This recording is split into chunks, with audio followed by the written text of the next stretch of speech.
There is a moment, late in the evening, when the world grows quiet enough to hear your own thoughts. When the weight you've been carrying all day finally settles in your hands, and you realize you've been holding something that was never meant to be held.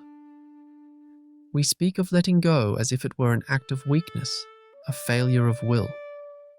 But what if the opposite were true? What if our deepest strength lies not in what we can hold, but in what we can release? Consider the leaf that clings to the branch through autumn's chill, trembling in the wind, fighting the inevitable descent. It believes its safety lies in staying put, in resisting the natural order of things. But the tree knows better. The tree understands that release is not abandonment, it is transformation. We are all leaves clinging to branches of memory, expectation, identity. We hold on to relationships that have withered, dreams that no longer fit, versions of ourselves that time has outgrown. We mistake attachment for love, possession for security, control for peace. And in the quiet spaces between our thoughts, a question forms. What would happen if we simply let go? Not in defeat, but in trust. The psychology of release begins here, in this tender space between holding on and letting go, where the peace we seek might not be found in what we accumulate, but in what we allow to fall away.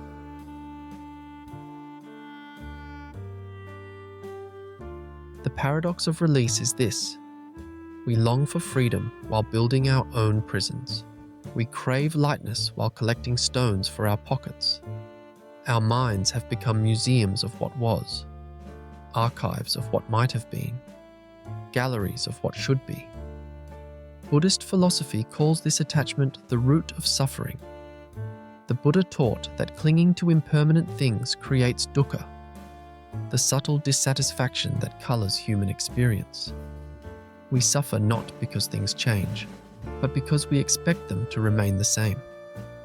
Stoicism offers a complementary perspective.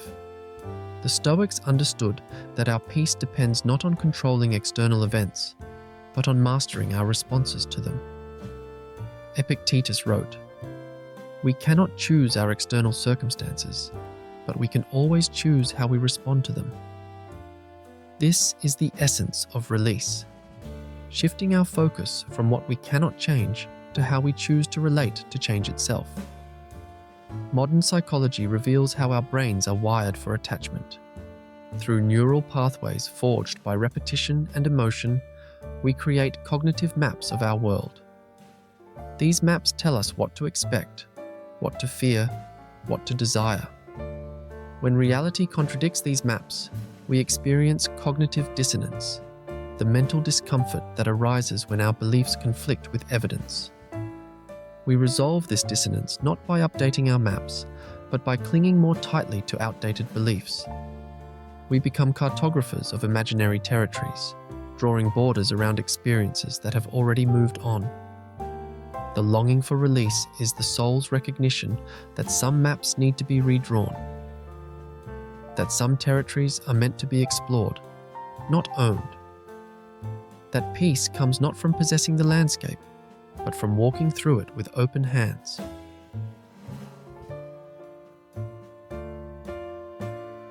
To understand release, we must first understand what we're releasing.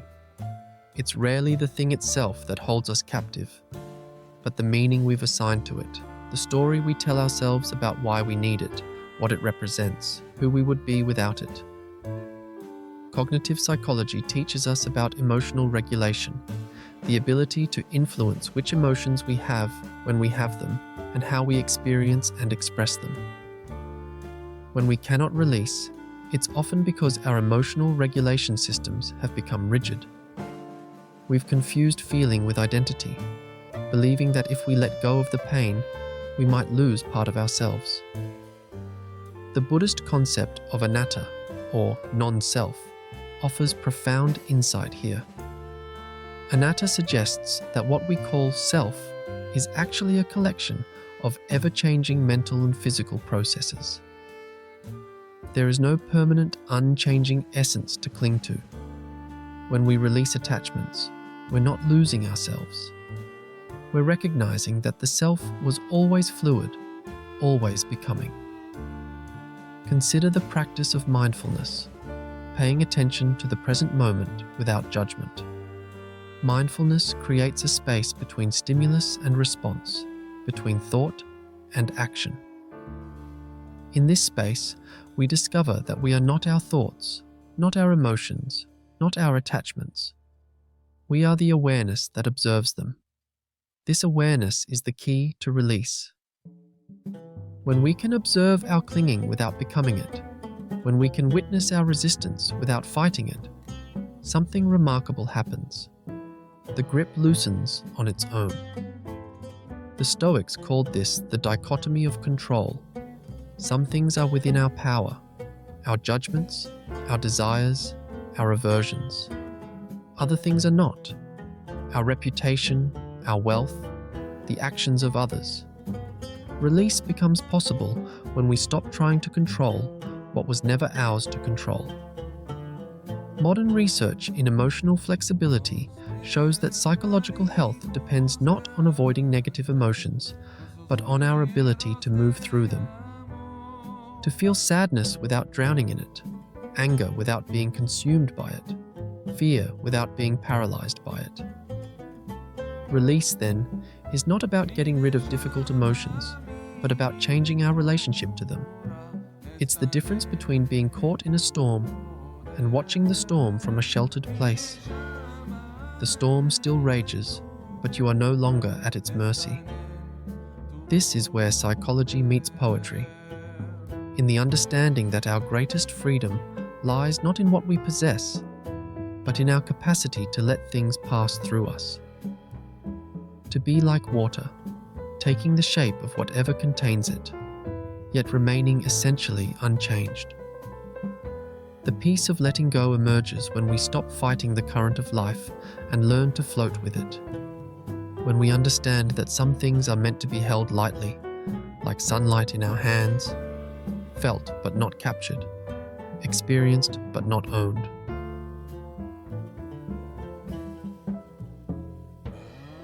There comes a moment in every journey of release when understanding shifts from intellectual to embodied, when the concept of letting go becomes the experience of release. This is the emotional turning point, the moment when theory becomes truth in the quiet chambers of the heart. I remember watching my grandmother's hands in her final days. They had held so much: children, gardens, grief, joy. Now they rested open on the blanket, palms upward, as if waiting to receive something or release everything. There was no struggle in her, only a profound acceptance, a letting be. This is what we discover when we stop fighting what is, that peace was always available, hidden beneath our resistance, that the tightness in our chest, the tension in our shoulders, the constant mental chatter, these were not problems to be solved, but signals to be heard. The psychology of attachment teaches us that our earliest bonds shape how we relate to everything that follows. If our attachments were insecure, we might learn to cling too tightly, fearing that what we love will disappear if we loosen our grip. But secure attachment, the kind that allows for both connection and autonomy, teaches a different lesson. That love is not diminished by distance, that identity is not threatened by change. When we release, we're not abandoning what matters. We're trusting that what truly belongs to us will remain. We're making space for new growth, for unexpected beauty, for the person we're becoming rather than the person we've been. This is the tender wisdom of release. It asks us to hold our lives with open hands, to appreciate the flower without plucking it from the stem, to love the song without demanding it never end, to honor the moment without trying to make it last forever.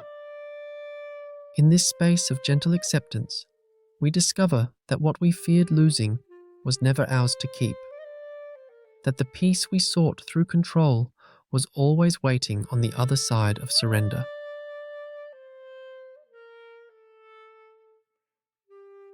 Release is not an ending, but a returning, a coming home to the essential self that existed before the attachments, before the stories, before the need to control life's unfolding.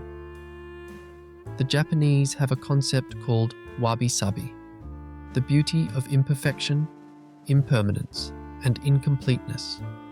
It finds elegance in weathered wood, poetry in fading light, wisdom in the cracked teacup.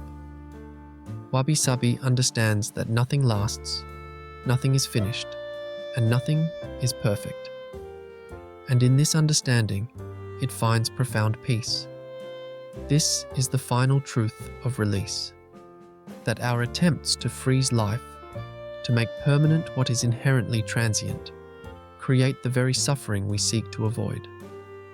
The peace we long for emerges when we stop fighting time's gentle erosion and instead learn to appreciate the beauty of each passing moment. The leaf that finally releases from the branch does not fall into emptiness. It joins the dance of autumn, becoming part of the forest floor that will nourish new growth. It transforms from one form of beauty to another. So too with us. When we release what no longer serves us, the outdated beliefs, the expired relationships, the versions of ourselves we've outgrown, we don't disappear into nothingness. We become available for what wants to emerge. We make space for new connections, fresh perspectives, unexpected possibilities. The psychology of release teaches us that our capacity to let go is directly proportional to our capacity to receive. That empty hands can hold more than full ones. That the peace we seek was never in what we accumulated, but in our willingness to let life flow through us. And in this flowing, we discover the most beautiful paradox of all, that in releasing everything, we lose nothing essential. That what remains when all else falls away is who we truly are. Not the things we've collected, but the awareness that collects them. Not the stories we tell, but the consciousness that tells them. This is the quiet victory of release. Not that we have less, but that we need less.